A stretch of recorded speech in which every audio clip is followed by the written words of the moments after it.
ইউনুছ তামুলী নামৰ এই ব্যক্তিজনৰ ওপৰত এজাহাৰ দাখিল কৰিছোঁ যিহেতু তেখেতে এটা সামাজিক মাধ্যমত বিৰোধ মন্তব্য কৰিছিলে আৰু সেই মন্তব্যটো মই নাৰীসকলক লৈ দিছিলে তেখেতৰ মই এইটো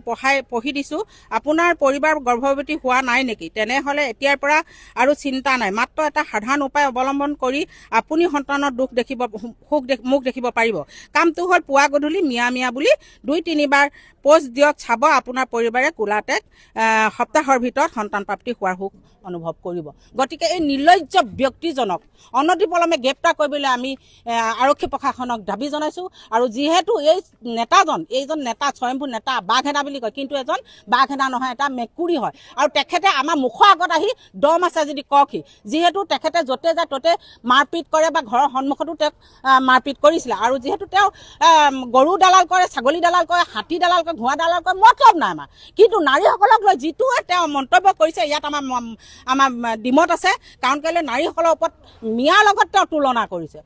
আমাৰ এটা সন্দেহ উপজিছে তেখেতৰ মাতৃয়ে কেনেকৈ সন্তান প্ৰসৱ কৰিছিলে তেওঁক কেনেকৈ জন্ম দিছিলে সেইটোৰ ওপৰত আমাৰ প্ৰশ্ন হৈছে আৰু দ্বিতীয়তে আমাৰ নাৰীসকলক এনেকুৱা কোৱাৰ অধিকাৰ ক'ত পালে আৰু এই নেতা বুলি নকওঁ এজন সাধাৰণ বেটাৰী চালক হয় আমি জনাত তেখেতক বাৰে তেখেতক এজাহাৰ দিয়া হয় কিন্তু এজাহাৰ দিয়াৰ পিছতো আৰক্ষী প্ৰশাসনে কিয় তেখেতক এৰেষ্ট নকৰে কি কথা থাকিব পাৰে তেখেত ইমান ডাঙৰ মানুহ হৈ গ'ল নে সাধাৰণ এজন সাধাৰণ মানুহজনে নাৰী জাতিটোক ইমান অপমান কৰিব পাৰে আমি জাগৃত নাৰী সমাজ কিন্তু কোনো কাৰণত ক্ষান্ত নাথাকোঁ এইবাৰ তেখেতক এৰেষ্ট কৰিবই লাগিব অন্যথা কিন্তু আমি প্ৰতিবাদ কৰিবলৈ বাধ্য হ'ম ইউনুছ তামুলী নামৰ এই ব্যক্তিজনৰ ওপৰত এজাহাৰ দাখিল কৰিছোঁ যিহেতু তেখেতে এটা সামাজিক মাধ্যমত বিৰোধ মন্তব্য কৰিছিলে আৰু সেই মন্তব্যটো মই নাৰীসকলক লৈ দিছিলে তেখেতৰ মই এইটো পঢ়ি দিছোঁ আপোনাৰ পৰিবাৰ গৰ্ভৱতী হোৱা নাই নেকি তেনেহ'লে এতিয়াৰ পৰা আৰু চিন্তা নাই মাত্ৰ এটা সাধাৰণ উপায় অৱলম্বন কৰি আপুনি সন্তানৰ দুখ মুখ দেখিব পাৰিব কামটো হ'ল পুৱা গধূলি মিয়া বুলি 2-3 বাৰ পোষ্ট দিয়ক চাব আপোনাৰ পৰিবাৰে কোলাটেক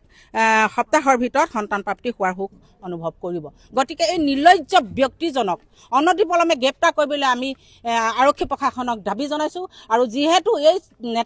এইজন নেতা স্বয়ম্ভূ নেতা বাঘেদা বুলি কয় কিন্তু এজন বাঘেদা নহয় এটা মেকুৰী হয় আৰু তেখেতে আমাৰ মুখৰ আগত আহি দম আছে যদি কওকহি যিহেতু তেখেতে য'তে যায় ত'তে মাৰপিট কৰে বা ঘৰৰ সন্মুখতো তেওঁক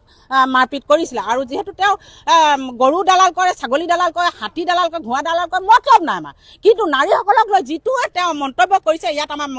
আমাৰ ডিমত আছে কাৰণ কেলৈ নাৰীসকলৰ ওপৰত মিয়াৰ লগত তেওঁ তুলনা কৰিছে আমাৰ এটা সন্দেহ উপজিছে তেখেতৰ মাতৃয়ে কেনেকৈ সন্তান প্ৰসৱ কৰিছিলে তেওঁক কেনেকৈ জন্ম দিছিলে সেইটোৰ ওপৰত আমাৰ প্ৰশ্ন হৈছে আৰু দ্বিতীয়তে আমাৰ নাৰীসকলক এনেকুৱা কোৱাৰ অধিকাৰ ক'ত পালে আৰু এই নেতা বুলি নকওঁ এজন সাধাৰণ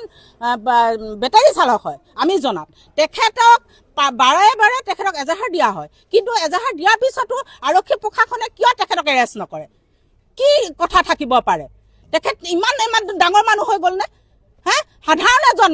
সাধাৰণ মানুহজনে নাৰী জাতিটোক ইমান অপমান কৰিব পাৰে আমি জাগৃত নাৰী সমাজ কিন্তু কোনো কাৰণত ক্ষান্ত নাথাকোঁ এইবাৰ তেখেতক এৰেষ্ট কৰিবই লাগিব অন্যথা কিন্তু আমি প্ৰতিবাদ কৰিবলৈ বাধ্য হ'ম